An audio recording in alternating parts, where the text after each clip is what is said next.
आज ये एक्सक्रीशन वाला कंप्लीट करना है।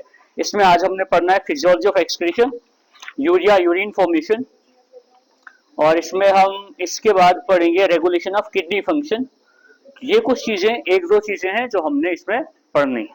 ठीक है, अब सबसे पहला जो आज का टॉपिक हमने स्टार्ट करना है वो है, हमने कल पढ़ा था जो नेफ्रॉन है उनका स्ट्रक्चर पढ़ा था। आज हम पढ़ेंगे फिजियोलॉजी ऑफ यूरिन एक्सक्रीशन, जिसमें यूरिन को एक्सक्रीट किया जाता है। Physiology of excretion. अब फिजियोलॉजी ऑफ एक्सक्रीशन में क्या होगा कि जो एक्सक्रीटरी प्रोडक्ट होता है, हमें ये पता है कि जो एक्सक्रीटरी प्रोडक्ट ह्यूमंस के अंदर है वो क्या है, यूरिया। ठीक है, एक्सक्रीटरी प्रोडक्ट जो ह्यूमंस में है, मेन जो नाइट्रोजनस प्रोडक्ट है वो यूरिया है। और यूरिया कहां पर बनता है, अगर हम देखेंगे तो यूरिया पूरा का पूरा जो यूरिया है वो किडनी में नहीं बनता है। किडनी में यूरिन साइकिल जो है वो होता है, और जो दूसरा यूरिया फॉर्मेशन है वो लिवर में होता है। इसमें सिर्फ एक ऑर्गन इन्वॉल्व नहीं होता है, इसमें मल्टीपल ऑर्गन्स इन्वॉल्व होते हैं। इसमें किडनी इन्वॉल्व होती है, इसमें ब्रेन सेल्स कुछ इन्वॉल्व होते हैं, और इसमें ब्रेन के अलावा लिवर इन्वॉल्व होता है। तो सबसे ज्यादा जो इन्वॉल्व जो पार्ट्स हैं हमारी बॉडी के, वो एक लिवर है और दूसरा किडनी है। अब ये जो फिजियोलॉजी ऑफ एक्सक्रीशन है ये दो पार्ट्स में डिवाइड है। पहला पार्ट जो इसमें है, फर्स्ट पार्ट, वो है यूरिया फॉर्मेशन। और जो सेकंड पार्ट इसमें आता है वो है यूरिन फॉर्मेशन। तो अब हमारे पास दो पार्ट्स हैं, एक आएगा यूरिया फॉर्मेशन और दूसरा है यूरिन फॉर्मेशन।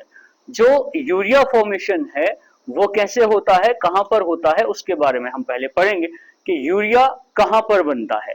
यूरिया का जो साइकिल है वो चलता है लिवर में, और इसमें 3 डिफरेंट एमिनो एसिड्स इन्वॉल्व होते हैं।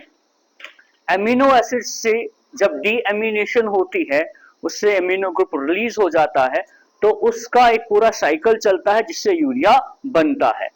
यूरिया बनता किससे है, यूरिया बनता है जो एमिनो एसिड टॉक्सिक होता है, इसमें एमिनो एसिड में डीएमिनेशन होती है, और डीएमिनेशन होने से, एमिनो एसिड की जब डीएमिनेशन होगी तो उससे जो है वो यूरिया बनता है। अब ये साइकिल कैसे होता है, इस साइकिल को हम बोलते हैं ऑर्निथीन साइकिल। ऑर्निथीन साइकिल इसको कहा जाता है। इसमें 3 तरीके के डिफरेंट जो अमीनो एसिड है वो इन्वॉल्व हैं। ऑर्निथीन है इसमें, सिट्रोलिन है इसमें, और आर्जिनिन है। 3 अलग अलग किस्म के अमीनो एसिड्स इन्वॉल्व होते हैं। 3 स्टेप्स हैं जो आपको याद रखने हैं। ठीक है, तो पहला स्टेप जो है ऑर्निथीन, फर्स्ट स्टेप क्या है, 3 स्टेप्स आपको याद रखने हैं, 3 स्टेप्स। फर्स्ट स्टेप ये होगा कि जो ऑर्निथीन है, ऑर्निथीन ये कंबाइन करता है, इसके साथ कार्बन डाइऑक्साइड जुड़ता है।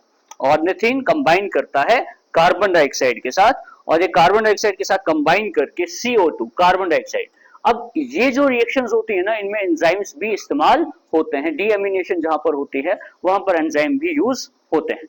तो इस साइकिल में क्या किया जाता है कि ऑर्निथीन कंबाइन करेगा यहां पर कार्बन डाइऑक्साइड के साथ, और साथ में एमोनिया के साथ, कार्बन डाइऑक्साइड और एमोनिया के साथ कंबाइन कराएगा, और ये कॉम्बिनेशन से बनेगा arginine plus water, arginine plus water. ये फर्स्ट स्टेप है। Ornithine combines with the carbon dioxide and ammonia to form arginine and water. एक ये। दूसरा है सिट्रोलिन, सेकेंड स्टेप। सिट्रोलिन ये भी एक एमिनो एसिड है, सिट्रोलिन, लेकिन जो सिट्रोलिन है ये कार्बन डाइऑक्साइड के साथ कंबाइन नहीं करता है। सिट्रोलिन कंबाइन करेगा सिर्फ किसके साथ, एमोनिया के साथ। Citrulline combines with ammonia to form arginine. ये भी क्या बनाएगा, आर्जिनिन। यानी मेनली जो बेसिक सबस्ट्रेट्स चाहिए होते हैं यूरिया बनाने के लिए, एक है ऑर्निथीन और दूसरा है सिट्रोलिन। ये बेसिक है। ऑर्निथीन और सिट्रोलिन जो है, ऑर्निथीन का साइकिल यह है कार्बन डाइऑक्साइड और एमोनिया के साथ बाइंड करेगा, और ये बनाएगा आर्जिनिन प्लस वाटर, और सिट्रुलिन कंबाइन करेगा एमोनिया के साथ, ये भी आर्जिनिन बनाएगा, इससे भी आर्जिनिन बनेगा। लास्ट स्टेप में क्या होगा, लास्ट स्टेप में ये आर्जिनिन ब्रेक हो जाएगा, जो यहां भी बना था यहां भी बना था, ये आर्जिनिन ब्रेक होगा, और इस आर्जिनिन को ब्रेक होने के लिए यहां पर एक एंजाइम भी जो है इस्तेमाल होता है, जिसको हम बोलते हैं ऑर्जिनेस।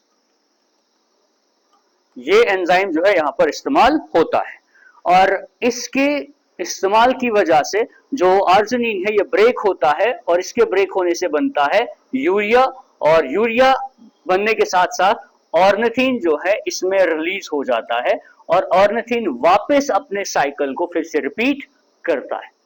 तो जो ऑर्निथिन है वो यहाँ पर आर्जिनिन जब ब्रेक होगा in the presence of enzyme arginase, urea बनेगा और ऑर्निथिन बनेगा। ऑर्निथिन वापस जो है वो इस साइकिल में यूज होगा। ऑर्निथिन फिर से कार्बन डाइऑक्साइड एमोनिया को जोड़ेगा, आर्जिनिन बनाएगा, सिट्रुलिन एमोनिया को जोड़ेगा, फिर से आर्जिनिन बनेगा, और आर्जिनिन का ब्रेक होगा और क्या बनेगा, यूरिया बनेगा। ये जो पूरा साइकिल है ऑर्निथिन से स्टार्ट होता है और एट लास्ट यूरिया बन जाता है। इस पूरे साइकिल को ऑर्निथिन साइकिल कहा जाता है। ये लीवर में कंप्लीट होता है, ये लीवर में होगा।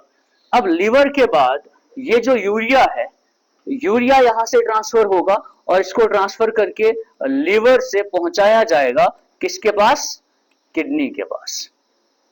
अब किडनी में जो नेक्स्ट साइकिल शुरू होगा उसको हम क्या बोलेंगे, यूरिन फॉर्मेशन। अब क्या यूरिन में सिर्फ यूरिया होता है, तो ऐसा नहीं है, यूरिन में सिर्फ यूरिया नहीं होता, उसमें ऑर्गेनिक एसिड्स, इनऑर्गेनिक एसिड्स जैसे हिप्यूरिक एसिड है, यूरिक एसिड है, क्रिएटिनिन है, ये सब चीजें।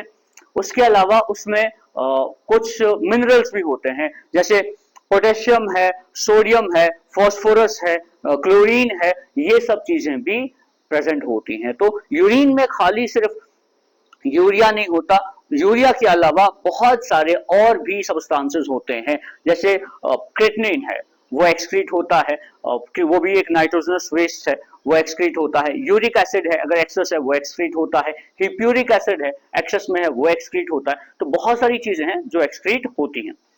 अब हमने